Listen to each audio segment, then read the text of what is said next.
မြစ်ထက်ကငါးကြီးတစ်ကောင်ကကလေးငယ်ကိုတွေ့မြင်လိုက်ပါတယ်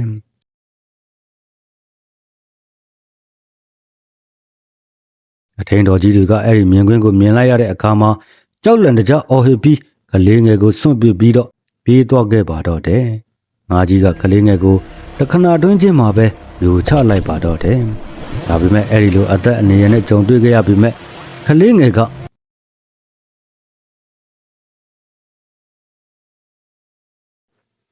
မင်္ဂလာပါဓမ္မမိတ်ဆွေတို့ခင်ဗျာကျွန်တော်ရဲ့ဗုဒ္ဓရဲ့ဘဝဆိုတဲ့ YouTube channel လေးကနေပြီးကျွန်တော်ရဲ့ဓမ္မမိတ်ဆွေများအားလုံးကိုစိတ်နှပြချမ်းသာချမ်းသာကြပါစေလို့ကနဦးအနေနဲ့နှုတ်ခွန်းဆက်သလိုက်ရပါတယ်ခင်ဗျာဒီတနေ့ကျွန်တော်တင်ဆက်ပေးမယ့်အကြောင်းအရာလေးကတော့မြတ်စွာဘုရားရှင်တတ်တော်ထင်ရှားရှိစဉ်ကာလမှာမြတ်စွာဘုရားရှင်ထက်အသက်ကြီးပြီးမြတ်စွာဘုရားရှင်ပြိဋိဘံစံပြီးလို့နှစ်ပေါင်း80အကြာမှပြိဋိဘံစံဝင်ခဲ့တဲ့တတ်တော်ရှိယဟန္တာကြီးတစ်ပါးရဲ့အကြောင်းကိုတင်ဆက်ပေးသွားမှာဖြစ်ပါတယ်ခင်ဗျာဒါကြောင့်မလို့ကျွန်တော်ရဲ့အခုဗီဒီယိုလေးကိုအဆုံးထိကြည့်ပြီးတော့အားပေးကြပါအောင်လို့မေတ္တာရက်ခံပေးရစေခင်ဗျာလူတစ်ယောက်ကအသက်160အထိနေထိုင်သွားပြီးတော့အဲ့ဒီသက်တမ်းတစ်လျှောက်လုံးမှာခေါင်းကိုက်တာနှာစေးတာလောက်တောင်မှဝေဒနာမခံစားရဘူးဆိုရင်ဘိတ်ဆွေတို့အနေနဲ့ရောယုံကြည်နိုင်ပါမလားခင်ဗျာအနာရောဂါဆိုတာကလူတိုင်းကြုံတွေ့ရမယ့်အရာတစ်ခုဆိုတာကိုကျွန်တော်တို့ယူဆထားကြခဲ့ပေမဲ့အဲ့ဒီလိုမျိုးထူးခြားလာတဲ့ဘဝတစ်ခုကတကယ်ကိုပဲရှိခဲ့ပူပါတယ်အဲ့ဒီသူကတော့မြတ်စွာဘုရားရှင်ရဲ့သာသနာတော်မှာအနာရောဂါကင်းဝေးတဲ့အရာမှာ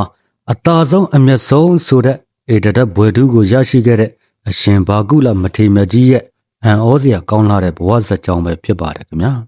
အဲ့ဒီဇလန်းကရှေးဘဝကပြုခဲ့တဲ့ကုသိုလ်တွေရဲ့အကျိုးပေးပုံဘဝတစ်ခုချင်းစီမှာကြုံတွေ့ခဲ့ရတဲ့ထူးခြားစမ်းကြယ်မှုတွေနဲ့လည်းပြည့်နှက်နေခဲ့ပါတယ်အဲ့ဒီဇလန်းကရုပ်ရှင်ကားတကားလိုမျိုးပဲအရန်ကိုစမ်းကြယ်ပြီးတော့စိတ်ဝင်စားဖို့ကောင်းတာမို့အဆုံးထိနားဆင်ပေးကြပါအောင်ခင်ဗျာလွန်ခဲ့တဲ့အသင်ချေနဲ့ကဘာတသိအနောက်မတ်တက်သည့်မြတ်စွာဘုရားရှင်ဝင်ထုံးတော်မမူခင်အချိန်ကာလတစ်ခုပေါ့တောင်ကြီးတစ်ခုရဲ့အေးမြလှတဲ့တစ်ပိရိတ်တွေအောက်မှာတိတ်ဆိတ်ငြိမ်သက်တဲ့ပတ်ဝန်းကျင်တစ်ခုမှာပဲပုံနာမျိုးနယ်ကရသေးတစ်ပါးကဇန်တမာဘတ်တွေနဲ့အေးချမ်းစွာပဲသတင်းသုံးနေခဲ့ပါတယ်လေပြင်းညင်းကတရတွေကိုတိုးဝှက်တိုက်ခတ်သွားတဲ့အခါမှာတရှဲရှဲတိုးတိုးလေးမိဟီးတန်ကလွဲပြီးတော့ဒေါ်အုပ်တစ်ခုလုံးကအတန်အားလုံးတိတ်ဆိတ်ငြိမ်သက်နေပြီးတရားကျင့်ကြံအားထုတ်ဖို့အမတန်ကိုကောင်းလာတဲ့နေရာတစ်ခုဆိုရင်လည်းမမှားပါဘူးအဲ့ဒီတောအုပ်ကြီးထဲမှာအရှင်ဘာကုလအလောင်းလျာရတေကြီးကဇန်သမာဘတ်ဝင်စားပြီးတော့ဒီငြိမ်အေးချမ်းစွာပဲတရားကျင့်ကြံအားထုတ်နေခဲ့ပါတယ်တကယ်တော့ရတေကြီးကဘေရင်၃ရက်ကိုတင်ကြတက်မြောက်ပြီးတဲ့နောက်မှာတော့လောကီစည်းစိမ်တွေရဲ့အနှစ်သာရကိုမတွေ့မြင်ရတဲ့အတွက်ဓမ္မလွန်ကောင်းကျိုးကိုရှာဖွေရင်းနဲ့တရားအားထုတ်နေခဲ့တဲ့သူတဦးပါသူရဲ့စိတ်အစဉ်ကလောကီအာယုန်တွေကနေကင်းလွတ်နေပြီးငြိမ်းချမ်းမှုအပြည့်နဲ့တည်ရှိနေခဲ့ပါတယ်ဒီနေ့မှာတော့လောကကြီးမှာဖရာတရားတန်ခါဆိုတဲ့ယတနာ၃ပါးကထင်ရှားပွင့်ထွန်းလာပြီးဆိုတဲ့သတင်းစကားကအဲ့ဒီတောအုပ်ကြီးရဲ့အထီကိုပြန့်နှံ့လာခဲ့ပါတော့တယ်အဲ့ဒီသတင်းကိုကြားလိုက်ရတဲ့အခါမှာတော့ရသေးကြီးကအတိုင်းမသိကိုပဲဝမ်းသာပီတိဖြစ်သွားခဲ့ပြီးချက်ချင်းလိုပဲမြတ်စွာဘုရားရှင်စီတီကိုတွားရောက်ပြီးတော့ဖူးမြော်ခဲ့ပါတော့တယ်မြတ်စွာဘုရားရှင်စီမှာဖူးမြော်ရင်းမြတ်စွာဘုရားရှင်ဟောကြားတဲ့တရားကိုလည်းနာကြားခဲ့ရပါတယ်တရားတော်အဆုံးမှာတော့တရဏဂုံ၃ပါးကိုခံယူတည်ဆောက်ခဲ့ပေမဲ့သူကြင့်ကြံအားထုတ်နေတဲ့တောင်ကြီးကသင်္ကန်းကျောင်းလေးကိုတော့မစွန့်လွတ်နိုင်ခဲ့ပါဘူးဒါကြောင့်မို့လို့အဲ့ဒီမှာပဲဆက်လက်သတင်းသုံးနေထိုင်ပြီးမြတ်စွာဘုရားရှင်စီကိုတော့အခါမပြတ်တော့ရောက်ဖူးမြော်ပြီးတော့တရားနာယူလေ့ရှိပါတယ်တနေ့တော့အခါမှာတော့ຫນွေဦးရာသီရဲ့နေအောင်ကြီးကတာယာစွာထွန်းလင်းနေတဲ့မနက်ခင်းတစ်ခုမှာရသေးကြီးကဘုရားဖူးဖို့အတွက်ကြွလာခဲ့ပါတယ်ဘုရားရဲ့ကျောင်းတော်အနီးကိုရောက်တဲ့အခါမှာတော့မြတ်စွာဘုရားရှင်မကြမ်းပါဘူးဆိုတဲ့သတင်းစကားကိုကြားလိုက်ရပါတော့တယ်ရသေးကြီးရဲ့စိတ်ထဲမှာစိုးရိမ်စိတ်တွေဝင်လာပြီးတော့မြတ်စွာဘုရားရှင်နဲ့ချင်းကပ်ပြီးမေးလျှောက်ခဲ့ပါတယ်အရှင်ဘုရားအဘယ်ယောဂအနာပါနိဘုရားဆိုပြီးတော့ရသေးကြီးကမေးလျှောက်တဲ့အခါမှာမြတ်စွာဘုရားရှင်ကဝမ်းလီနာဆိုပြီးတော့ပြန်လဲမိန်ကြားတော်မူလိုက်ပါတယ်အဲ့ဒီအခါမှာရသေးကြီးကခဏတိုင်မှစဉ်းစားလိုက်ပြီးသူ့ရဲ့စိတ်ထဲမှာတော့ဤကငါအဖို့ရကောင်းမှုပြုရန်အခါကောင်းပဲဆိုပြီးတော့ကြံစီအောင်မေးလိုက်ပါတော့တယ်ချက်ချင်းလိုပဲတောင်ကြီးကိုပြန်ကြွသွားပြီးတော့ တောတွေကအဖိုးတန်ဆေးပင်ဆေးမြစ်တွေကိုရှာဖွေစနစ်တကျကိုပဲသူတက်ကျွမ်းတဲ့ပညာနဲ့ဖော်ဆက်ပြီးတော့ဆေးတစ်ခွက်ကိုပြင်ဆင်ခဲ့ပါတယ်။အဲဒီနောက်မြတ်စွာဘုရားရှင်ရဲ့အလုတ်အကျွေးမထေကြီးတစ်ပါးလက်ကိုအနှမ်းပြီးတော့စက္ကပ်လှူဒန်းခဲ့ပါတယ်။အံ့ဩစရာကောင်းတာကတော့အဲ့ဒီဆေးကိုတုံးဆောင်လိုက်တာနဲ့တပြိုင်နက်မြတ်စွာဘုရားရှင်ရဲ့ဝမ်းလေနာကအပီးတိုင်ကိုငြိမ်းဆဲပျောက်ကင်းသွားခဲ့တာပါပဲ။မြတ်စွာဘုရားရှင်ကျမ်းမာတော်မူပြီးဆိုတဲ့သတင်းကိုကြားတဲ့အခါမှာတော့ယသိကြီးကဝမ်းသာအားရနဲ့ဘုရားရှင်စီတန်ပြန်လာပြီးအခုလိုမျိုးဇူတောင်းစကားကိုလျှောက်ထားခဲ့ပါတော့တယ်။အရှင်ဘုရား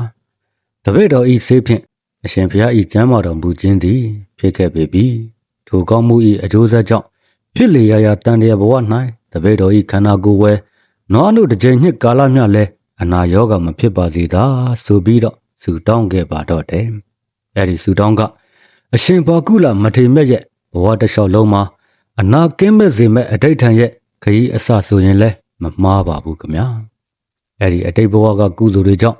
ယသိကြီးကအဲဒီဘဝကနေဆုတည်ပြီးရောင်ဟပြည်မှာဖြစ်ခဲ့ပါတော့တယ်။အဲဒီနောက်တင်ချေပေါင်းများစွာနတ်ပြည်လူပြည်တို့မှာကျင်လဲကျဆားခဲ့ပြီးဗဒုမုဒ္ဒရဲ့မြတ်စွာဘုရားရှင်လက်ထက်မှာလဲအနာကင်းတဲ့အရာမှာဣထတက်ရတဲ့ယဟန်တစ်ပါးကိုတွေ့မြင်ရတဲ့အခါမှာလဲအလားတူထပ်မံပြီးတော့ဆူတောင်းခဲ့ပြန်ပါတယ်။အဲဒီလိုနဲ့ဘဝအဆက်ဆက်ကျင်လည်ခဲ့ပြီးတဲ့နောက်မှာတော့ဒီကဘာကနေရေတွက်မယ်ဆိုရင်90ကဘာထက်ဝယ်မှာဝိပတိမြတ်စွာဘုရားရှင်ပွင့်ထုံးတော်မမူမီရှေးဦးကာလမှာပဲဗန္ဓုမတိမြို့မှာပုံနာမျိုးမှာမွေးဖွားခဲ့ပြန်ပါတယ်။ရှေးနေတူပဲယသိယဟန်ပြုလုပ်ပြီးတော့ဇံရပုဂ္ဂိုလ်အဖြစ်တောင်ကြီးမှာပဲချမ်းသာစွာနဲ့နေထိုင်ခဲ့ပါတယ်။အဲ့ဒီအချိန်မှာဝိပတိမြတ်စွာဘုရားရှင်ကတပညုဒဉာဏ်တော်ကိုရရှိပြီးလောကသုံးပါးမှာဘုရားဆင်စစ်ဖြစ်တော်မူပြီးတော့ယဟန်တန်ဃာတော်ပေါင်း6တန်း8သိန်းခြံရံပြီးတော့ဗန္ဓုပတိမင်းနေပြီကိုအမိပြုပြီးခေမာမီတဲ့မိဂဒဝံတော်ကြီးမှာတည်င်းသုံးနေထိုင်တော်မူခဲ့ပါတယ်။အရှင်ဘာကုလအလောင်းယသိသူတော်ကောင်းကလည်းလောကမှာမြတ်စွာဘုရားရှင်ပွင့်ထုံးတော်မူတဲ့အကြောင်းကိုကြားသိရတဲ့အခါမှာဝမ်းသာအားရနဲ့ဘုရားရှင်စီတန်တောရောက်စီးကပ်ပြီးတော့တရားတော်ကိုနာယူခဲ့ပါတော့တယ်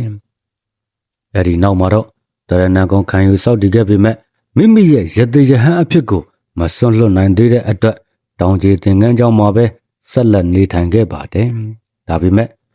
ခါတိုင်းလိုပဲအခါမပြတ်တော့မြတ်စွာဘုရားရှင်စီကိုသွားပြီးတော့စိတ်သက်ပြုစုလေရှိပါတယ်။အဲဒီလိုနဲ့တနေ့မှာတော့နွေရာသီရဲ့အပူချိန်ကတဖြည်းဖြည်းမြင့်တက်လာပြီးဟိမောနာတောင်တန်းကြီးစီကနေပြီးတော့ထူးဆန်းတဲ့လေနံတွေကရောက်ရှိလာခဲ့ပါတယ်။အဲဒီလေနံတွေကအစိတ်ပင်တွေရဲ့ပွင့်ချက်တွေကနေပြီးတော့ဖြစ်ပေါ်လာတာပါ။အဲဒီလိုမျိုးအစိတ်ငွေတွေပါဝင်တဲ့လေအတွေ့အကြောင့်မြတ်စွာဘုရားရှင်နဲ့အက္ခတာဝကမထေမြတ်နှစ်ပါးကိုခြံလှပ်ပြီးတော့ဉာဏ်နဲ့ယဟန်အားလုံးရဲ့ကိုယ်မှာပြင်းထန်တဲ့ဦးခေါင်းနာယောဂါတွေကဆွဲကပ်ဖြစ်ပွားခဲ့ပါတော့တယ်။ယဟန်တော်တွေကခေါင်းမိချုံပြီးလောင်းဆက်နေကြတဲ့မြင်ကွင်းကတကယ်ကိုစိတ်မကောင်းစရာပါပဲ။အဲ့ဒီယသိသူတော်ကောင်းကမြတ်စွာဘုရားရှင်စီကိုစီးကပ်ပြုစုဖို့အတွက်လာရောက်တဲ့အခါမှာယဟန်တော်တို့ရဲ့မချမ်းမာမှုကိုတွေ့မြင်ရတော့စိုးရင်တကြီးကိုပဲမေးမြန်းခဲ့ပါတယ်။ရှင်ဘုရားတို့ဘုရားရှင်ဘုရားတို့ဤကိုမှာအဘယ်လိုသောမချမ်းမာမှုဖြစ်နေပါသနည်းဘုရားဆိုပြီးတော့မေးလျှောက်တဲ့အခါမှာတော့ယဟန်တော်တစ်ပါးကငါရှင်ယသိငါတို့စီမှာအစိတ်မြတ်ပွင့်ဘေးဒဏ်တင်ယောဂဖြစ်နေတယ်ဆိုပြီးတော့ပြန်လဲဖြေကြလိုက်ပါတယ်။အဲဒီအခါမှာယသိကြီးကသူ့ရဲ့စိတ်ထဲမှာဒီတစ်ခါကငါအဖို့ရာကိုယ်တိုင်ကိုကြဝေယဝိဆပြုပြီးတော့ကောင်းမှုကိုစီးပူးရန်ရှောက်ကန်သိမ့်မြတ်တော့အခါပဲဆိုပြီးတော့ကြံစီအောင်မေးလိုက်ပါတယ်။ချက်ချင်းလိုလိုပဲတောထဲကိုပြန်ဝင်ပြီးတော့ဈေးအမျိုးမျိုးတို့ကိုစုဆောင်းဖော်ဆက်ပြီးယဟန်တန်ဃာတော်တွေကိုလူရန်ဆက်ကပ်ခဲ့ပါတယ်။အံ့ဩစရာကောင်းတာကတော့အဲ့ဒီဈေးကိုနမ်းရှူလိုက်ရုံမျှနဲ့တင်ယဟန်တော်အားလုံးရဲ့ယောဂကတခဏချင်းမှာပျောက်ကင်းသွားခဲ့တာပါပဲ။အဲ့ဒီလိုနဲ့ယဟန်တန်ဃာတော်တွေအားလုံးကျမ်းမာပျော်ရွှင်စွာနဲ့ပြန်လည်နေထိုင်နိုင်ပြီးတရားအားထုတ်နိုင်ခဲ့ကြပါတော့တယ်။အဲ့ဒီယသိသူတော်ကောင်းကအတ္တတန်းအတိုင်းကိုပဲလူပြည်မှာနေထိုင်ပြီးတော့အဲ့ဒီဘဝကဆုတည်ပြီးယွန်ဟပြည်မှာဖြစ်ခဲ့ပြန်ပါတယ်။90ကဘာပတ်လုံးနတ်ပြည်လူပြည်တို့မှာကျင်လည်ကျဆားခဲ့ပြီးကတ္တပမြတ်စွာဘုရားရှင်သာသနာခေတ်ကိုရောက်လာတဲ့အခါမှာတော့ဘာနတိပြည်မှာအမျိုးကောင်းသားအဖြစ်ကိုမွေးဖွားလာခဲ့ပြန်ပါတယ်။သူကအိမ်ယာထူထောင်ပြီးတော့နေစဉ်တစ်နေ့မှာတော့သူ သူ့ရဲ့နေအိမ်ကဟောင်းနှွမ်းနေပြီဖြစ်တာကြောင့်အိမ်သစ်ဆောက်ဖို့ကိုစိတ်ကူးခဲ့ပါတယ်။လက်သမားတွေနဲ့အတူတူတစ်တွေရှာဖွေဖို့အတွက်တောထဲကိုထွက်လာခဲ့ရင်အဲ့ဒီတောလန်ခီတစ်လျှောက်မှာလှပတဲ့တစ်ပင်ပန်းမှန်တွေတေးဆူနေတဲ့ငှက်ကလေးတွေရဲ့အတန်ကြားမှာသူတို့ကတစ်တွေကိုရှာဖွေစုဆောင်းခဲ့ကြပါတယ်။အဲ့ဒီလန်ခီမှာကျောင်းတိုက်အိုကြီးတိုက်ကိုတွေ့မြင်လိုက်ရတဲ့အခါမှာတော့သူ့ရဲ့စိတ်ထဲမှာအတွေးတစ်ခုကအခုလိုမျိုးဝင်ရောက်လာခဲ့ပါတော့တယ်။အော်ငါအတွက်အိမ်သစ်ဆောက်ဖို့ကအရေးမကြီးသေးဘူး။အိမ်ဆိုတာကငါနဲ့အတူတူတန်တရားတစ်လျှောက်လုံးကိုလိုက်ပါမှာမဟုတ်ဘူး။ဒါပေမဲ့ကုသိုလ်ကောင်းမှုဆိုတာကတော့ငါနဲ့ကိုထက်ချက်မကွာလိုက်ပါလာလိမ့်မယ်။ဒါကြောင့်မို့လို့ကုသိုလ်ကိုငါအရင်ပြုမယ်ဆိုပြီးတော့စင်ကျင်တွေးတော့လိုက်ပါတော့တယ်။ဒါကြောင့်မို့လို့ချက်ချင်းလိုပဲသူခေါ်လာတဲ့လက်သမားတွေကိုအဲ့ဒီတစ်တွေကိုရှာခိုင်းပြီးအဲ့ဒီကျောင်းတိုက်အိုကြီးကိုပြန်လဲမုံမှန်ပြင်ဆင်စေခဲ့ပါတော့တယ်။ဥပုပ်အိမ်အသက်စွန်စားကျောင်းအသက်မီတင်းကုန်းအသက်ဇင်းကြံအသက်ချွေအောင်ယုံအသက်ကပိယကုတီအသက်ဝိသကုတီအသက်အာရောကြတာလာကျမ်းမာရေးစေတောင်းအသက်တွေကိုစောက်လုပ်လှူဒန်းခဲ့ပါတယ်။ဒါအပြင်ရဟန်းတန်ဃာတော်တွေတုံးဆောင်နိုင်မဲ့စားစေးတောက်စေးရှူစေးစတဲ့စေးအမျိုးမျိုးကိုလည်းအလုံးစုံစီမံထားရှိပြီးတော့လှူဒန်းခဲ့ပါတယ်။အဲဒီလိုနဲ့ကျောင်းတက်ကြီးကပြန်လဲအသက်ဝင်လာပြီးတော့ရဟန်းတန်ဃာတော်တွေအတွက်အေးချမ်းတဲ့နေရာတစ်ခုလည်းဖြစ်လာခဲ့ပါတော့တယ်။အဲဒီလိုမျိုးကုသိုလ်ကောင်းမှုတွေပြုခဲ့တဲ့အရှင်ဘာကုလအလောင်းလျာကဗုဒ္ဓနယအသင်္ချေယကတ္တဝမြတ်စွာဘုရားရှင်နဲ့ကျွန်တော်တို့ရဲ့အခုလက်ရှိမြတ်စွာဘုရားရှင်တို့ရဲ့ကြားမှာမရေမတွက်နိုင်တဲ့ကာလပတ်လုံးမှာနတ်ပြည်လူပြည်တို့မှာတလက်စီကျင်လဲကျဆားခဲ့ပြီးတဲ့အခါမှာတော့အခုနောက်ဆုံးကျွန်တော်တို့ရဲ့ဗုဒ္ဓမြတ်စွာဘုရားရှင်ပွင့်ထွန်းတော်မမူမီရှေးဦးကာလမှာပဲဂေါတမီပြည်ကြီးရဲ့တထေးကြီးတဦးရဲ့အိမ်မှာပဋိတ္တိယူနေခဲ့ပါတော့တယ်။အဲ့ဒီကလေးငယ်ပဋိတ္တိယူနေတဲ့နေ့ကစပြီးတထေးကြီးရဲ့အိမ်မှာလက်လာဘတွေတိုးပွားလာပြီးတော့ကောင်းသတင်းတွေကလည်းကြော်စောလာခဲ့ပါတယ်။ကလေးငယ်မွေးဖွားလာတဲ့အခါမှာတထေးကတော်ကြီးကအလွန်အမင်းကိုပဲဝမ်းသာပီတိဖြစ်ခဲ့ရပါတယ်။သူမရဲ့စိတ်ထဲမှာတော့ငါသားဤတငယ်ကဖုံးကန်ကြီးမားတဲ့သူအဓိကရကောင်းမှုပြုခဲ့သူဆိုပြီးတော့အမြဲလိုပဲဂုဏ်ယူနေခဲ့ပါတယ်။ဒါကြောင့်မို့လို့ငါရဲ့သားကအသက်ရှည်ကြအနာကင်းရတည်ရှိနေသမျှကာလပတ်လုံးငါတို့ကိုစီးစိမ်ဥစ္စာကိုပေးစွမ်းမဲ့သားမွေးဖွားတဲ့နေ့မှာပဲ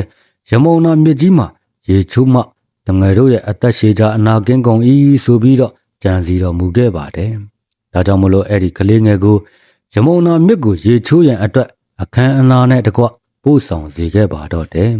။နွေရာသီရဲ့နေအောင်ကြီးကရမုံနာမြစ်ရေပင်ပေါ်မှာတလက်လက်တောက်ပနေခဲ့တယ်လို့မြေကမ်းဘေးမှာလဲပန်းပေါင်းစုံဖူးပွင့်နေပြီးတော့လေပင်ညှင်းကလည်းဒါရစွာတိုက်ခတ်နေတဲ့အချိန်ပေါ့အထင်းတော်ကြီးတွေကကလေးငယ်လေးကိုမြစ်ရေထဲမှာငုတ်ချီပေါ်ချီပြူရင်းနဲ့ရေကစားပေးနေခဲ့ပါတယ်။ကလေးငယ်လေးကရေထဲမှာပျော်ရွှင်စွာရေမောနေခဲ့တာပေါ့ဒါပေမဲ့ရုတ်တရက်ဆိုသလိုပဲမြစ်ထက်ကငါးကြီးတစ်ကောင်ကကလေးငယ်ကိုတွေ့မြင်လိုက်ပါတယ်။အဲ့ဒီငါးကြီးရဲ့စိတ်ထဲမှာတော့ဧဝတ္ထုကငါ၏အစာဒီဆိုပြီးတော့အောင်းမေးမှတ်တင်ပြီးပါဇက်ကိုဟပြီးတော့ကလေးငယ်ရှိရာစီကိုအပြင်းထန်ကိုပဲချင်းကပ်လာခဲ့ပါတော့တယ်။အထင်းတော်ကြီးတွေကအဲ့ဒီမြင်ကွင်းကိုမြင်လိုက်ရတဲ့အခါမှာ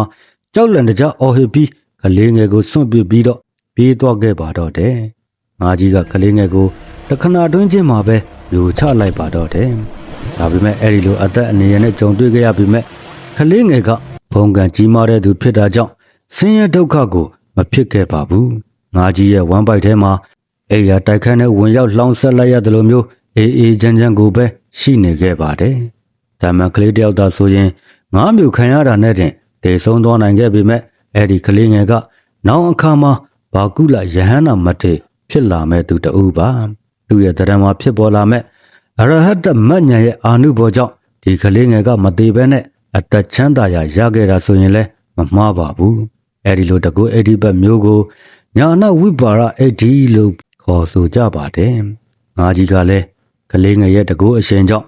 လောလောပူတဲ့တန်တွေခဲကိုမျိုးမိလိုက်တယ်လို့မျိုးပြင်းထန်စွာပူလောင်ပြီးတော့အလွန်လျင်မြန်တဲ့အဟုန်နဲ့ယူဇနာ30တိုင်တိုင်ကိုပဲဒီထဲကနေပြီးပြေးသွားခဲ့ပါတော့တယ်။နောက်ဆုံးမှာတော့ဘာနတိမြို့နေတန်ငါတဲ့ရဲ့ပိုက်ကွန်တဲကိုဝင်မိခဲ့ပါတော့တယ်။ထူးခြားတာကတော့ငါးကြီးတွေပိုက်ကွန်မှာမိခဲ့တဲ့ဆိုရင်တက်ပြီးမှ တေကြတယ်ဆိုပေမဲ့အဲ့ဒီငါးကြီးကတော့ကလေးငယ်ရဲ့တကူအရှင်ကြောင့်ပိုက်ကွန်ကနေထုတ်လိုက်တာနဲ့မထူရမရရပဲသူ့အလိုလိုပဲတေဆုံးသွားခဲ့ပါတော့တယ်။ဒါအပြင်တန်ဃာတွေကငါးကြီးတွေကိုရတဲ့အခါမှာအစုစုခွဲဆက်ပြီးမှရောင်းချကြမယ်ဓမ္မတာပါ။ဒါပေမဲ့ဒီတစ်ခါမှာတော့အဲ့ဒီငါးကြီးကိုကလေးငယ်ရဲ့အာနုဘော်ကြောင့်အစုစုမခွဲစိတ်ပဲနဲ့ငါးအကောင်လိုက်ထမ်းပိုးပြီးတော့လှဲ့လေရောင်းချခဲ့ကြပါတယ်။အဲ့ဒီလိုရောင်းတဲ့အခါမှာလဲငွေ1000ဖြင့်ဝယ်ယူမှပေးမည်ဆိုပြီးတော့ပြောဆိုပြီးမြို့တွင်းမှာလှဲ့လေရောင်းချကြတာပါ။ဒါပေမဲ့ငွေ1000ဆိုတဲ့တန်ဖိုးကအလွန်ကိုများတာကြောင့်ဘယ်သူမှမဝယ်ယူနိုင်ခဲ့ပါဘူး။အဲ့ဒီအချိန်မှာဘာနတိမြို့မှာဂရေ80ကျွယ်ဝပြီးတော့သားသမီးမဖြစ်ထွန်းတဲ့တထေးကြီးအိမ်တော်တစ်ခုကလည်းရှိနေခဲ့ပါတယ်။တန်ဃာတွေကတထေးအိမ်တကားဝကိုရောက်လာတဲ့အခါမှာအိမ်သူအိမ်သားတွေကငါးကြီးရဲ့အဖိုးကိုမွေးမြန်းပြီးတော့အသက်ပြား1000ပေးပြီးတော့ကိုဝယ်ယူခဲ့ကြပါတယ်။တထေးကတော်ကြီးကတခြားနေ့တွေမှာဆိုရင်သားငါးကိုကိုယ်တိုင်မစီမံခဲ့ပေမဲ့အဲ့ဒီနေ့မှာတော့ကလေးငယ်ရဲ့အာနုဘော်ကြောင့်တထေးကတော်ကြီးကိုယ်တိုင်ငါးကြီးကိုခွဲစိတ်ချက်ပြုတ်ဖို့စင်းတီပြင်ချက်ပေါ်တင်ပြီးတော့ခွဲစိတ်လိုက်ပါတော့တယ်။အခြားမိန်းမတွေကငါးကိုခွဲစိတ်ရင်ဝမ်းဘက်ကနေခွဲစိတ်ကြတာဓမ္မတာဆိုပေမဲ့တထေးကတော်ကြီးကတော့ငါးကိုကြောဘက်ကနေပြီးတော့စတင်ခွဲစိတ်လိုက်ပါတော့တယ်။အံ့ဩစရာကောင်းတာကတော့အဲ့ဒီငါးကြီးရဲ့ဝမ်းထဲမှာရွှေအစင်းရှိတဲ့ကလေးငယ်လေးကိုတွေ့မြင်လိုက်ရတာပါပဲ။တထေးကတော်ကြီးကအားရဝမ်းသာစွာနဲ့ငါသည်ငါဤဝမ်းတိုင်း၌ဒါကိုရအပ်လေပြီဆိုပြီးတော့ကျူးရင်ပြောဆိုပြီးကလေးငယ်ကိုပွေ့ချပြီးတော့အင်ရှင်တထေးကြီးစီသွားရောက်ခဲ့ပါတော့တယ်။တထေးကြီးကလည်းအဲ့ဒီအကြောင်းကိုမြို့တွင်းမှာချက်ချင်းစီလက်စေပြီးတဲ့အခါမှာတော့ကလေးငယ်ကိုယူဆောင်ပြီးဘာနတိမင်းကြီးစီကိုသွားရောက်ပြီးတော့မေးလျှောက်ခဲ့ပါတော့တယ်။အရှင်မင်းကြီးအကျွန်ုပ်သည်ငါဝန်တိုင်း၌အခုတငယ်ကိုရအပ်ပေပြီဘတို့ပြုကြရပြီနီးဆိုပြီးတော့မေးလျှောက်တဲ့အခါမှာဘာနတိမင်းကြီးကလည်းငါဤဝမ်း၌အနာမဲ့ကချမ်းသာစွာနေနိုင်သောဤတငယ်ကအေကန်စစ်စစ်ဖုံးကန်ကြီးမားတဲ့သူဖြစ်ပေသည်ထိုတငယ်ကိုတင်တထေးကြီးပင်ကျွေးမွေးပြုစုလေလောဆိုပြီးတော့မင်းဆိုလိုက်ပါတော့တယ်အဲ့ဒီတဲ့င်းကတစ်ဖက်ကောသပီပြည်ကမိဘအရင်တွေဖြစ်ကြတဲ့တထေးစနီးမောင်နှံတို့စီကိုရောက်ရှိသွားခဲ့ပါတော့တယ်ဘာနတိပြည်မှာတထေးအိမ်တအိမ်ကငါးဝန်းတိုက်ကနေပြီးတော့ကလေးငယ်တယောက်ကိုရရှိတယ်ဆိုတဲ့အဲ့ဒီတဲ့င်းကိုကြားတဲ့အခါမှာသူတို့ကချက်ချင်းလိုပဲဘာနတိပြည်ကိုလိုက်လာခဲ့ကြပါတော့တယ်ဘာနတိပြည်ကိုရောက်တဲ့အခါမှာတော့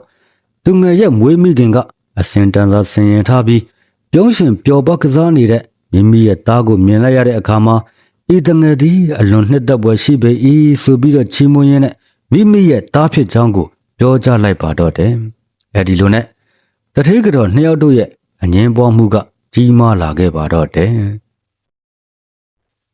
သူရဲ့မိခင်အရင်ကဒီတငယ်ကငါရဲ့သားဆိုပြီးတော့ပြောတဲ့အခါမှာငါကြီးကိုဝယ်ပြီးတော့ရရှိထားတဲ့တထေးကတော်ကလည်း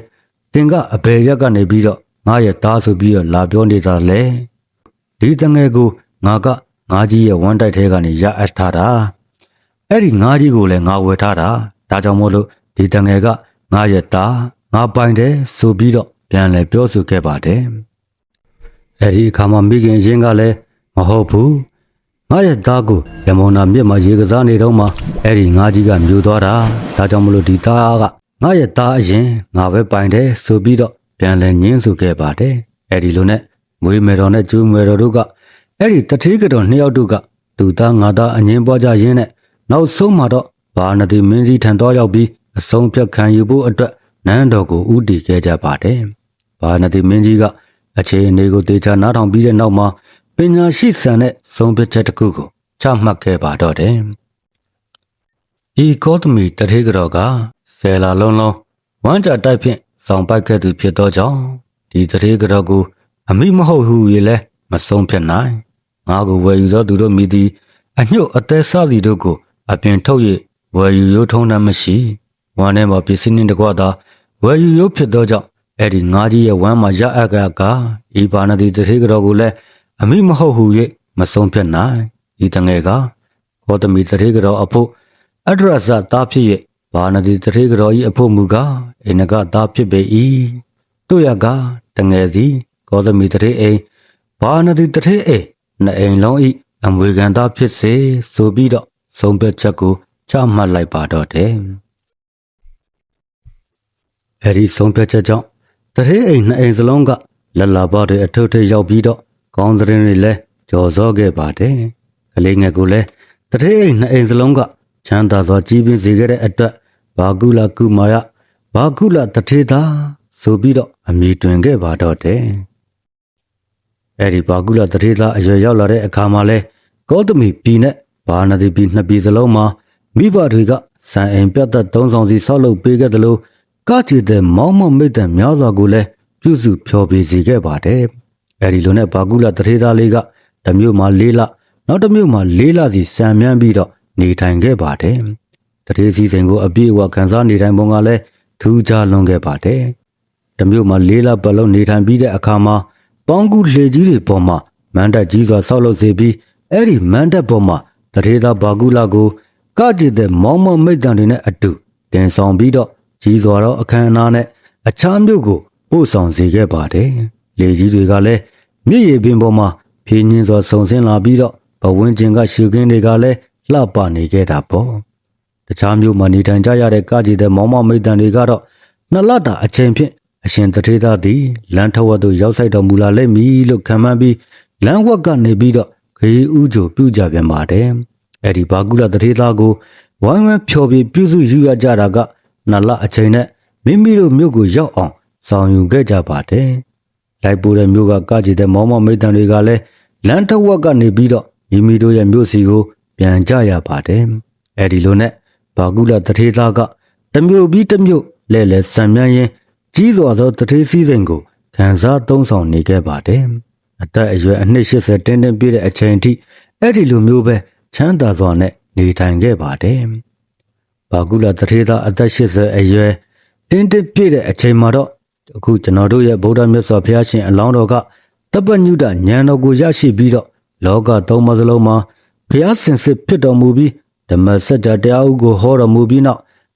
ဒေသစာရီကြွချီတော်မူကားဂေါတမီ BC ကိုရောက်ရှိလာခဲ့ပါတော့တယ်။အဲဒီအခါမှာဘာကုလတထေသာကမြတ်စွာဘုရားရှင်မိမိတို့မြို့စီကိုရောက်ဆိုင်ကြွချီတော်မူလာပြီးဆိုတဲ့သတင်းစကားကိုကြားလိုက်ရတဲ့အခါမှာတော့ရှေးကအဓိကာရကောင်းမှုကုသိုလ်ကံကတိုက်တွန်းလှုံ့ဆော်ခဲ့ပါတယ်။သူကများစွာသောနတ်သားပန်းတွေကိုယူဆောင်ပြီးမြတ်စွာဘုရားရှင်စီတန်တောရောက်ပြီးတော့တရားနာယူခဲ့ပါတယ်။တရားတော်ကိုနာကြားရတဲ့အခါမှာတရားတွေကြီးမားစွာဖြစ်ပေါ်လာပြီးတော့သာသနာဝန်ထမ်းယဟန်ဘဝအဖြစ်ကိုခံယူခဲ့ပါတော့တယ်။ဩစရာကောင်းတာကတော့အဲ့ဒီအရှင်ဘာကုလမထေက9ရက်သာလျှင်ပုထုဇဉ်အဖြစ်နေထိုင်ခဲ့ပြီးတော့ရှေးရမြောက်အာယုန်တက်ချိန်မှာတော့ယဟန်နာဖြစ်တော်မူခဲ့ပါတော့တယ်။အဲ့ဒီလိုမြန်ဆန်စွာယဟန်နာဖြစ်တော်မူခြင်းကသူ့ရဲ့ရှေးဘဝကပါမီဖြစ်စည်းမှုတွေရဲ့အကျိုးဆက်တစ်ခုဆိုရင်လည်းမမှားပါဘူး။အရှင်ဘာကုလမထေမြတ်ကနှစ်ပေါင်း80ကြာလူဘဝမှာနေထိုင်ခဲ့စဉ်ကလက်နှစ်ချောင်းနဲ့နန္တာဆိုင်နန္တာခဲကိုကောက်ယူပြီးနန်းရှူတဲ့အချိန်နန္တာတရှူအချိန်လောက်တောင်မှအနာယောဂတစုံတရာတောင်မှမဖြစ်ဘူးခဲ့ပါဘူး။အနှစ်80မြောက်မှာချမ်းသာစွာနဲ့ယဟန်အဖြစ်ကိုရောက်ရှိခဲ့ပြီးယဟန်ဖြစ်တဲ့အခါမှာလဲအနှဲငယ်မျှသောအနာယောဂဆိုတာကမရှိတဲ့အပြင်ပစ္စည်းလေးပါးချို့တဲ့ခြင်းဟူ၍လဲလုံးဝမရှိခဲ့ပါဘူး။ဒါကြောင့်မလို့မြတ်စွာဘုရားရှင်ကတာဝတိပြည်စေတဝန်ကျောင်းတိုက်တော်ကြီးမှာ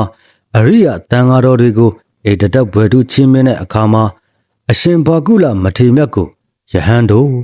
အနာယောဂကင်းကြသည့်ငါဘုရားဤတပည့်တော်ဝကယဟန်တို့မှာဘာကုလယဟန်ကအတာဆုံးအမျက်ဆုံးဖြစ်ပေ၏ဆိုပြီးတော့ခြေကျူမိန်မြတ်တော်မူပြီး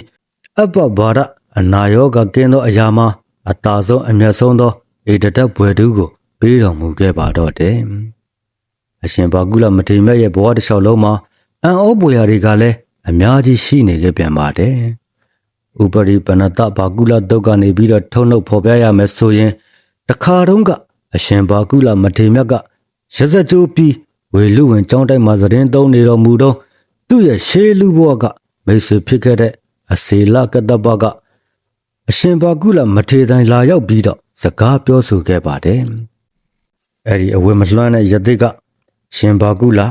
သင်ယဟန်ပြုတာကဘလောက်ကြာပြီလဲဆိုပြီးတော့မေးတဲ့အခါမှာအရှင်ဘာကုလမထေမြတ်က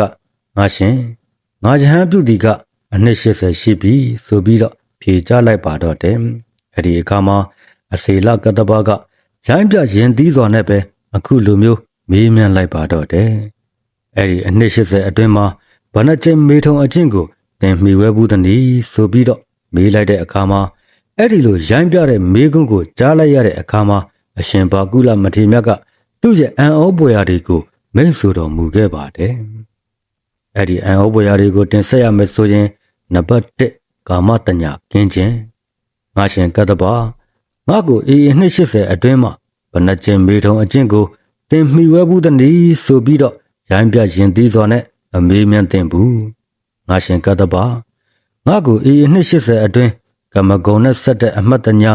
ဘဏ္ဍကျင်းဖြစ်ဘူးတနည်းဆိုပြီးတော့သာမေးမြန်းတင်တယ်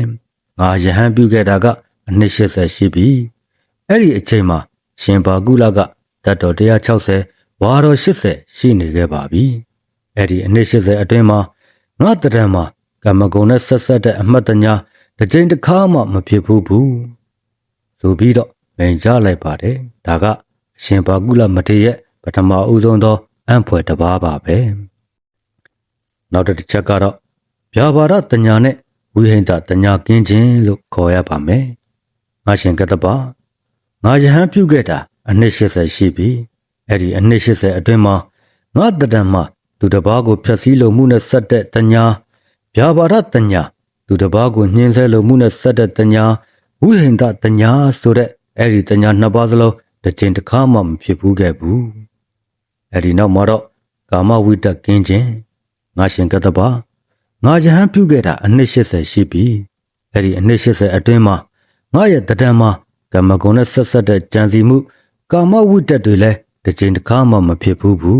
ဆိုပြီးတော့မိန်ကြားတော်မူခဲ့ပါတယ်ဒါကအရှင်ဘာကုလရဲ့အံ့ဖွယ်တစ်ပါးပါပဲအဲ့ဒီနောက်မှာတော့ရှင်ဘာကုလမထေရကဆက်လက်ပြီးတော့မိန်ကြားပါတယ်ငါရှင်ကတ္တဗငါယဟန်ပြုခဲ့တာအနှစ်80ရှိပြီအဲ့ဒီအနှစ်80အတွင်းမှာဆွေမျိုးမတော်တဲ့ဒါယကာတို့လှူတဲ့သင်္ကန်းကိုလည်းငါမသားရစဘူးမခံယူစဘူးကြီးဆိုပြီးတော့မိန်ကြားတော်မူခဲ့ပါတယ်အဲ့ဒီနောက်မှာဆက်လက်ပြီးတော့ငါရှင်ကတ္တဗငါယဟန်ပြုခဲ့တာအနှစ်80ရှိပြီအဲ့ဒီအနှစ်80လုံးလုံးငါကသင်္ကန်းကိုဒါဖြင့်တစ်ကြိမ်မှမဖြတ်စဘူးဆိုပြီးတော့မိန်ကြားတော်မူခဲ့ပါတယ်အဲ့ဒီလိုမျိုးအရှင်ဘာကုလမထေရမြတ်ရဲ့အံ့ဩပွေရာတွေကလည်းနောက်ထပ်များစွာရှိနေခဲ့ပါသေးတယ်အရှင်ဘာကုလမထေရကအဲ့ဒီအနှစ်80အတွင်းမှာသင်္ကန်းကိုအပ်နဲ့မချုပ်စဘူးဆိုရင်လည်းမဆိုးစဘူးကထိန်သင်္ကန်းကိုလည်းမချုပ်လို့စဘူးတရင်သုံးဘော်တွေသင်္ကန်းချုပ်ရမှာလည်းမပါဝင်စဘူးဒါယကာတွေပင့်ဖိတ်တဲ့ဇွန်းကိုလည်းမသားရစဘူးမြို့ရွာအတွင်းအိမ်တစမ်းပိတ်အတွင်းမှာလည်းမထိုင်စဘူးမြို့ရွာအတွင်းမှာစုံမစားစဘူးမိန်းမတွေကိုလည်းမိန်းမအမှတ်နဲ့မကြည့်စဘူးမိန်းမတွေကိုတရားမဟောစဘူးဘိက္ခုနီမကျောင်းကိုမချင်းကပ်စဘူးဘိက္ခုနီမတိတ်ခမမတာမဏေမတို့ကိုတရားမဟောစဘူးဥပဇေဆရာပြုပြီးရှင်ပြုယဟန်ကံလည်းမပေးစဘူးယဟန်တစ်ပါးကိုမှနေတည်မပေးစဘူးတာမဏေကိုအလိုအကျွေးမခံစဘူးရေချိုးအိမ်မှာလည်းရေမချိုးစဘူးစပြမောင်မျိုးနဲ့ပုတ်တက်ပြီးတော့ရေမချိုးစဘူးတရင်သုံးဘော်တအူးကိုစုံနေဖို့လည်းမခိုင်းစဘူးအယုတ်သဖြင့်သူ့ရဲ့ခန္ဓာကိုယ်မှာနွားနုတစ်ချိန်ညှစ်မြအချိန်ကာလလေးလောက်တောင်မှအနာရောဂါလည်းမဖြစ်စဘူးဈေးအနေနဲ့ရှီရှားသီးပိုင်းမြတ်ကိုတောင်မှမသုံးဆောင်ရစဘူးတန်ခဲပြင်ကိုမှီပြီးတော့လည်းမအိပ်စဘူးအိယာမှာလျှောင်းပြီးတော့လည်းမအိပ်စဘူးစတဲ့အံ့ဩဖွယ်ရာပေါင်းများစွာကိုပြုကျင့်နေထိုင်ခဲ့တဲ့ရှင်ယဟန်လာမထေရမြတ်ကြီးတစ်ပါးပါပဲအဲ့ဒီအံ့ဩဖွယ်ရာတွေကိုကြားနာလိုက်ရတဲ့အခါမှာတော့အစေလကတ္တဗကအရှင်ဘာကုလထံမှာဒီသာသနာတော်မှာရှင်ယဟန်ပြုလိုကြောင်းကိုတောင်းပန်လျှောက်ထားခဲ့ပါတယ်အဲ့ဒီအခါမှာအရှင်ဘာကုလမထေရကလည်းမိမိကိုယ်တိုင်ဥပဇေဆရာပြုပြီးတော့ရှင်ယဟန်မပြုပေးဘဲနဲ့အခြားသင်လျော်တဲ့မထေရမြတ်ကိုဥပဇေဆရာပြုလုပ်စေပြီးအစေလကတ္တဗကိုရှင်ယဟန်အဖြစ်သို့ရောက်အောင်လို့ကြီးမြောက်တော်မူခဲ့ပါတယ်အဲ့ဒီနောက်မှာတော့အရှင်ကတ္တဗကယဟန်တရားကိုပွားများကြိုးကုပ်အားထုတ်ခဲ့တဲ့အတွက်မကြာမီမှာပဲအရဟတဖို့ကိုဆက်ရောက်ပြီးတော့ယဟန်နာဖြစ်တော်မူခဲ့ပါတယ်အဲဒီလိုနဲ့ရှင်ဘာကုလမထေရမြတ်ကြီးတတ်တော်160ရောက်တဲ့အခါမှာတော့အရှင်ဘာကုလမထေရကတကြောင်ကနေတကြောင်ကိုတောရောက်ပြီးယဟန်တန်ဃာတော်တွေကိုလှည့်လည်ပြောဆိုဖိတ်ကြားခဲ့ပါတယ် အရှင်တို့ကြွတော်မူကြကုန်လော့အရှင်တို့ကြွတော်မူကြကုန်လော့ယနေ့တပိတော်ဤပြိဋိဘံဝန်ဆန်ခြင်းသည်ဖြစ်ပေလိမ့်မည်ဆိုပြီးတော့သူ့ရဲ့သတင်းသုံးပေါ်တွေကိုလိုက်လံဖိတ်ကြားခဲ့ပါတယ်အဲဒီလိုမျိုးပြိဋိဘံဆံဝင်မဲ့အချိန်ကိုကြိုတင်သိရှိပြီးတော့ဖိတ်ကြားနိုင်ခြင်းကလည်းအရှင်ဘာကုလမထေရရဲ့အံ့ဘွယ်တစ်ပါးပါပဲအဲဒီလိုနဲ့တန်ဃာတော်တွေကိုပင့်ဖိတ်ပြီးတော့သတင်းသုံးဖို့တန်ဃာတော်တွေစုယုံစည်းဝေးမိတဲ့အခါမှာတော့အရှင်ဘာကုလမထေရမြတ်ကဆင်ခြင်အောင်မိတော်မူခဲ့ပါတယ်ငါကအသက်ရှင်စဉ်ကလည်းတခြားယဟန်တစ်ပါးပါရဲ့တာဝန်မဖြစ်ခဲ့သဘူးမိမိခန္ဓာကိုယ်ကြီးအတွက်တခြားယဟန်တော်တစ်ပါးကိုမျှမပင်ပန်းစေခဲ့ဘူးအခုပြိဋိဘံဝင်ဆန်တဲ့အခါမှာလဲဒီငါရဲ့ကိုယ်ခန္ဓာကသတင်းသုံးဖို့ယဟန်တန်ဃာတော်တွေရဲ့ပလိဘောဓကြောင့်ကြပွဲမဖြစ်ရပါစေလင်ဆိုပြီးတော့အဲဒီလိုဆင်ခြင်ပြီးတေဇောကတိုင်းဇံကိုဝင်စားတော်မူခဲ့ပါတယ်အဲဒီနောက်မှာတော့ယဟန်တန်ဃာတော်တွေရဲ့အလဲမှာထိုင်တော်မူလျက်ပဲပြိဋိဘံဝင်ဆန်တော်မူခဲ့ပါတယ်ပြိဋိဘံဆံဝင်လိုက်တာနဲ့တပြိုင်နက်ခန္ဓာကိုယ်ကနေပြီးတော့တေဇောဓမီဟုံးကနေထွက်ပေါ်လာပြီးလောင်ကျွမ်းသွားခဲ့ပါတယ်အရေးအသားအသွေးတို့ကုန်ခန်းပြီးတော့မူလေးပန်းကုံအဆင်းရှိတဲ့ဓာတ်တော်တွေပဲကျွမ်းကြံရစ်ခဲ့ပါတယ်အဲဒီလိုထူးခြားဆန်းကြွယ်စွာပြိဋိဘံဆံဝင်ခြင်းကလည်းအရှင်ဘာကုလမထေရမြတ်ကြီးရဲ့အံ့ဘွယ်တစ်ပါးပါပဲကဲကျွန်တော်ရဲ့ဓမ္မမိတ်ဆွေတို့ရေအရှင်ဘာကုလမထေရမြတ်ရဲ့ဘဝဇာတ်ကြောင်းကိုနားဆင်ပြီးတဲ့အခါမှာဘယ်လိုခံစားရပါသလဲကျမ်းမာခြင်းဟာလက်တစ်ပါးဆိုတာထက်ကျမ်းမာခြင်းကကုသိုလ်ရဲ့ရလဒ်ဆိုတာကိုဒီဇတ်လန်းကနေပြီးတော့ကျွန်တော်တို့ရှင်းရှင်းလင်းလင်းကိုပဲသိမြင်နိုင်ပါတယ်သူတစ်ပါးကိုစေဝါလှူဒန်းခြင်းကျမ်းမာရေးအတွက်ကူညီစောင့်ရှောက်ခြင်းသာသနာတော်အတွက်ကြိုးပမ်းခြင်းစတဲ့ကုသိုလ်ကောင်းမှုတွေကကိုယ့်ရဲ့ဘဝကိုဘလောက်အထိကိုမှအေးချမ်းသာယာစေသလဲဆိုတာကိုအရှင်ဘာကုလမထေရမြတ်ကြီးရဲ့ဘဝဖြစ်တော်စဉ်ကိုကြည့်ပြီးတော့ကျွန်တော်တို့သင်ခန်းစာယူနိုင်ပါတယ်ခင်ဗျာဒါကြောင့်မို့လို့ဒီနေ့တင်ဆက်ပေးတဲ့အရှင်ဘာကုလမထေရမြတ်ရဲ့အကြောင်းလေးကိုနှစ်သက်တဲ့ဆိုရင်ဖြင့်ကျွန်တော်ရဲ့ဗီဒီယိုလေးကို like လုပ်ပေးပြီးကျွန်တော်ရဲ့ channel လေးကိုလည်း subscribe လုပ်ပေးဖို့မမေ့ပါနဲ့အောင်နော်ကျွန်တော်ရဲ့ဓမ္မမိတ်ဆွေသူတော်စင်များအားလုံးကိုယ်စိတ်နှပြချမ်းသာချမ်းသာကြပါစေခင်ဗျာ